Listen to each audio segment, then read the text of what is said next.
श्री स्वामी समर्थ। मी प्रांजली। यंदा 15 जानेवारी 2024 रोजी सोमवार या दिवशी आहे मकर संक्रांत। नवीन वर्षातील नवीन इंग्रजी वर्षातील पहिला सण म्हणजे मकर संक्रांत। भोगी, संक्रांत आणि किंक्रांत 3 दिवसांचा हा उत्सव। जेव्हा सूर्य हा मकर राशीमध्ये प्रवेश करतो तेव्हा आपण मकर संक्रांती साजरी करतो। संक्रांतीला आपण देवी मानतो। या मकर संक्रांतीच्या दिवशी स्नानाला, दानाला, विविध उपाय करण्याला खूप जास्त महत्त्व आहे आणि संक्रांती हा सण सवाष्णींसाठी अतिशय प्रभावशाली मानला जातो।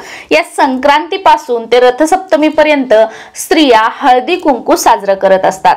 त्याचबरोबर ज्यांच्या घरामध्ये अगदी लहान तानुल्या बाळापासून 5 वर्षापर्यंतची मुलं आहेत त्यांच्या मुलांना बोरनान सुद्धा घातलं जातं।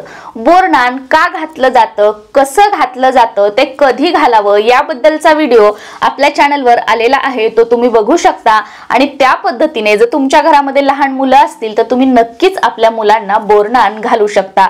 याचे अनन्य साधारण असे फायदे आपल्या मुलांना मिळतील। त्याचबरोबर या संक्रांतीपासून थंडी जी आहे ती हळूहळू कमी होताना आपल्याला बघायला मिळते आणि दिवस जो आहे तो मोठा होताना आणि रात्र ही छोटी होताना आपल्याला बघायला मिळते। संक्रांतीच्या दिवशी सूर्याला अर्घ्य देण्याला खूप जास्त महत्त्व आहे। अगदी स्त्रिया असू द्यात, पुरुष असू द्यात, मुलं असू द्यात, मुली असू द्यात, अगदी प्रत्येकाने या संक्रांतीच्या दिवशी उगवत्या सूर्याला अर्घ्य द्यायचं आहे। आणि नुसतं पाण्याने द्यायचं नाही बरं का।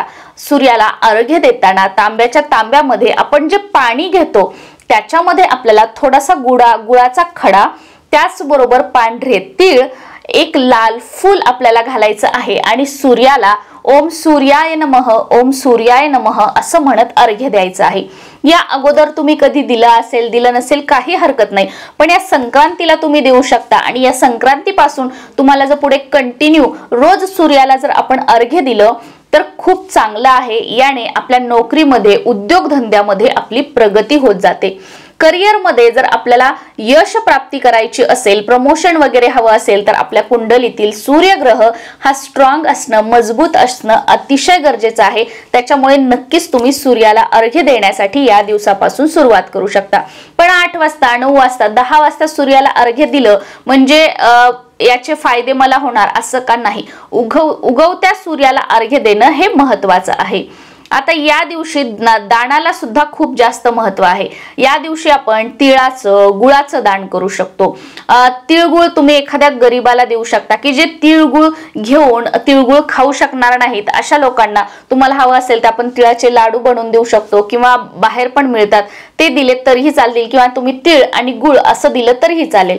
आता घेणारं कोणी नसेल तर तुमच्या घराच्या आजूबाजूला जिथे कुठे कोणतंही मंदिर असेल तर त्या मंदिरामध्ये तीळ आणि गुळ जे आहेत ते आपण दान करू शकतो। आता प्रश्न येईल की किती करावं, तर बघा 1.25 किलो केलं तर खूप उत्तम, पण हे शक्य नसेल तर यथाशक्ती तुम्ही जेवढं अफोर्ड करू शकता, अगदी 5 मुठ जरी तुम्ही केलं तरीही चालेल, काहीही हरकत नाही। दान करण्याला महत्त्व आहे आणि या दिवशी गुप्त दानाला तर खूप जास्त महत्त्व आहे। आणि या दिवशी त्याचबरोबर स्नानाला सुद्धा खूप जास्त आहे। जी पवित्र नदी असेल, गंगा स्नान असेल, तीर्थ स्नान असेल, या गोष्टींना खूप जास्त महत्त्व आहे।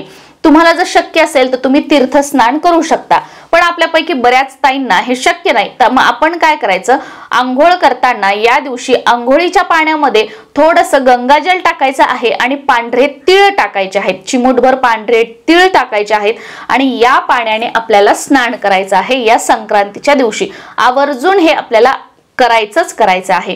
आणि या संक्रांतीच्या दिवसामध्ये बघा बोरं असतील, ऊस असेल, डहाळा असेल, तिळाच्या रेवड्या असतील, तिळाच्या वड्या, तिळाचे लाडू जे असतात ते आवर्जून आपण घरातील प्रत्येकाने हे खायचे आहेत आणि संक्रांतीच्या दिवशी तर आपल्याला खायचं आहे।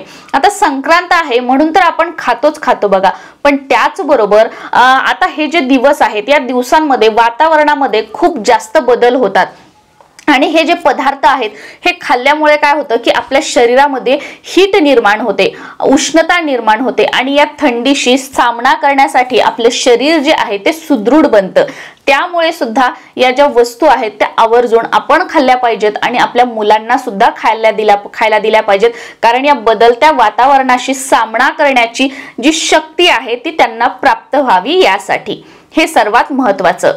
आता या दिवशी आपल्याला तुम्हाला जर शनीची 7.5 सुरू असेल किंवा तुम्हाला इडापिडा तुमच्या मागे आहे, सतत तुम्हाला कामामध्ये यश येत आहे, तुमच्या मागे आजार पण लागलेला आहे, कोणतंही काम तुम्ही करायला गेले की तुम्हाला त्याच्यामध्ये अगोदर अडथळे येतात किंवा खूप साऱ्या अडचणी येतात, तुमचं कोणतंच काम जे आहे ते सहजासहजी पूर्ण होत नाही, तर अशा वेळेला आपल्याला या दिवशी काय करायचं आहे, उजव्या हातामध्ये तीळ घ्यायचे आहेत, पण काळे तीळ घ्यायचे आहेत। आपण आंघोळीच्या पाण्यामध्ये पांढरे तीळ टाकले, आपण सूर्याला अर्घ्य देताना पांढरे तीळ टाकले, पण या उपायासाठी निगेटिव्हिटीसाठी आपल्याला काळे तीळ घ्यायचे आहेत।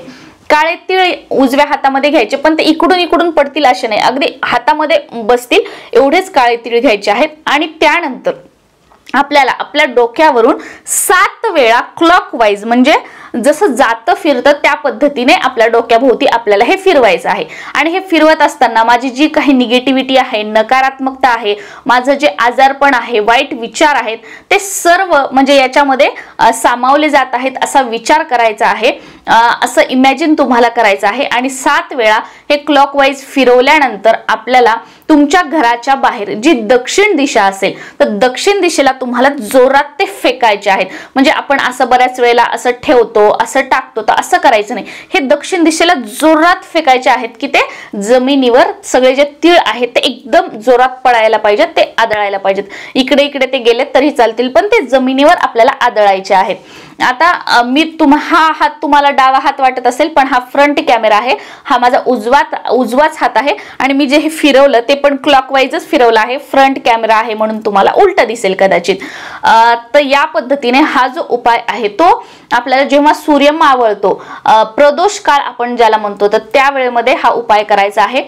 तुम्ही महिला स्वतःवर पण हे उतरून टाकू शकता, किंवा तुम्ही तुमच्या मिस्टरांना किंवा तुमच्या मुलाला सतत याचा सामना करावा लागत असेल तर तुमच्या मुलावरून सुद्धा तुम्ही उतरून जे आहेत ते घराबाहेर दक्षिण दिशेला जे आहेत ते तुम्ही टाकू शकता। आता एकच मोठ तीळ घेतले, ते तुम्ही स्वतःवरून, तुमच्या मुलांवरून, तुमच्या मिस्टरांवरून उतरून टाकायचे नाही, तुमचं त्यांना, त्यांची त्यांना 7.5 असं नाही, तुमचं तुम्ही उतारा केला ते तुम्हाला फेकून द्यायचे आहेत। त्यानंतर जाताना म्हणजे आपण फेकून देतोय तर त्यावेळेला आपल्या घराकडे मागे वळून बघायचं नाही, फेकले तर आपल्या घरी येताना मागे वळून बघायचं नाही, आल्यानंतर जाताना दाराच्या बाहेर थोडं जगामध्ये पाणी ठेवायचं, पायावर थोडंसं पाणी घ्यायचं, घरामध्ये यायचं, बाथरूम मध्ये जाऊन स्वच्छ हातपाय धुवायचे, चूळ भरायची, देवाजवळ जायचं, देवाजवळ दिवा लावलेला नसेल तर दिवा लावायचा, अगरबत्ती लावायची, नमस्कार करायचा आणि आपलं काम जे आहेत ते करायचे। त्याच्यानंतर समजा तुमच्या मुलांना जर तुम्हाला करायचं असेल तर तुम्ही करू शकता या पद्धतीने। परत त्यांचं पण तुम्ही टाकायला गेले, जाताना मागे वळून बघायचं नाही, येताना मागे वळून बघायचं नाही, आल्यानंतर स्वच्छ पाय वगैरे धुवून देवाला नमस्कार करायचा। या पद्धतीने पूर्ण प्रोसिजर करून हा जो उपाय आहे तो आपल्याला या संक्रांतीच्या दिवशी करायचा आहे। तर नक्कीच तुम्ही हा जो योग असतो तो अतिशय प्रभावशाली असतो। तुम्हाला या सगळ्या गोष्टींचा, वाईट विचार, डिप्रेशन, सतत तुम्ही आजारी असता, सतत म्हणजे झोपून असता, तर नक्कीच हा जो साधा सोपा उपाय आहे तो तुम्ही करू शकता। पण पिरियड्स असतील आणि सुतक असेल तर तुम्ही हा उपाय नाही करू शकत। श्री स्वामी समर्थ।